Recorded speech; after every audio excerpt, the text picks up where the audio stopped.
But are the Bolton revelations ramping up the pressure for senators to vote to hear from witnesses? Well, let's ask one. Joining me now, Republican from Oklahoma, Senator James Lankford. And I've had a look at the copious notes that you have been taking as this is playing out. How are you feeling today, this many days in, now with this surprise yesterday? Anonymous sources, the New York Times not even quoting the manuscript itself, making allegations about what he is going to say in his upcoming book. Does it change the equation for a number of those senators who were kind of on the edge about whether or not they will vote for hearing witnesses? Sure, everybody wants to be fair in the process. The House clearly was not fair through their whole process and blocked a lot of things out. Everybody wants to be fair. We also know that we're answering the questions that we've been asked. And so we're trying to be able to go through the evidence. The House said we have enough evidence to be able to impeach, so we're going through that evidence. We're not a special counsel in the Senate. We're not trying to broaden this out and make this some massive thing. For the revelation that came out last night from the New York Times story that apparently someone who's read it told a reporter who wrote a story who's printed it out. So we've got several versions of this going out.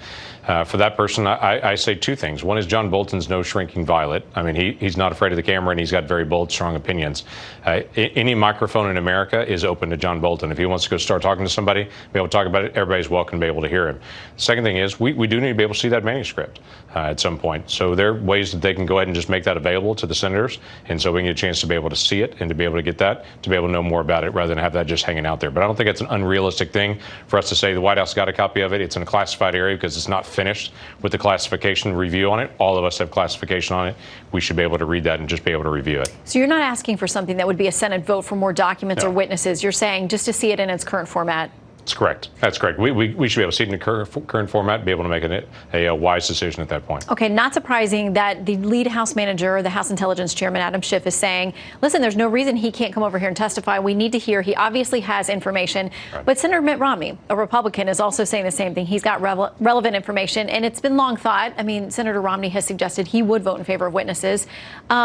But today we now hear that there was also discussion in the GOP lunch that there may be a conversation with Senator Toomey about a witness swap or reciprocity 1-for-1.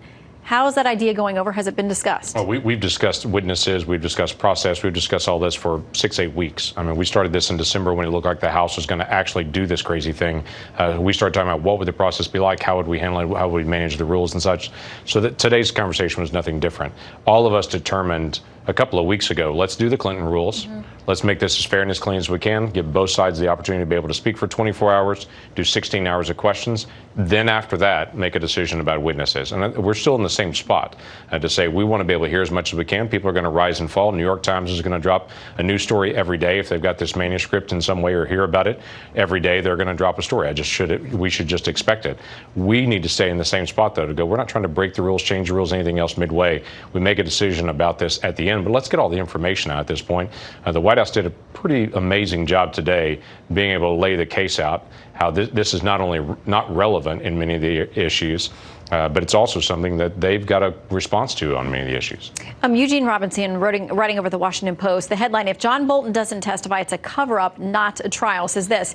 Now that we know John Bolton's version of events, although I'm not sure that we can say that. Right. We have anonymous people, multiple quote people, talking to the New York Times. If the Senate does not allow him to testify, we will see one thing with crystal clarity. President Trump's impeachment trial will not be a trial at all. It will be a blatant, shameless, unprecedented cover-up that will go down in history as an unforgivable disgrace. And they're putting this right at the feet of GOP senators. Right. So what the House is basically saying, what the House manager is saying, what the Washington Post is saying, the Senate should do the trial like the House didn't.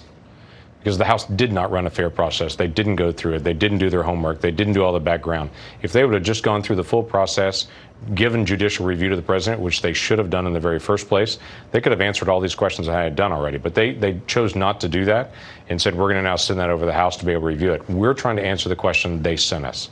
That's the first thing that we have. And at the end of this, we'll look at witnesses, we'll look at additional evidence, or be able to make a decision whether this is relevant or not, or whether this even rises to the level of impeachment. One of the things Ken Starr brought up today was an interesting fact. There have been 68 impeachments over the history of our country. Obviously, most of those members of the judiciary, 68 total people have been impeached by the House. Only 8 of those have been convicted by the Senate, because the founders of the Constitution had a very high bar for crimes, treason, bribery, high crimes. It was a very high bar to say if you're going to remove someone, especially someone like a president that's going to face election in the coming days, it better be something really big, really bipartisan, really obvious.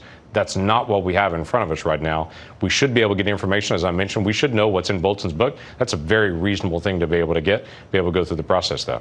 All right, so the witness vote probably coming likely end of this week after you all have time to do your Right. questions via the Chief Justice. We'll continue watching as we see you there taking notes. I'll keep taking notes, keep listening. Senator, thank you. You bet.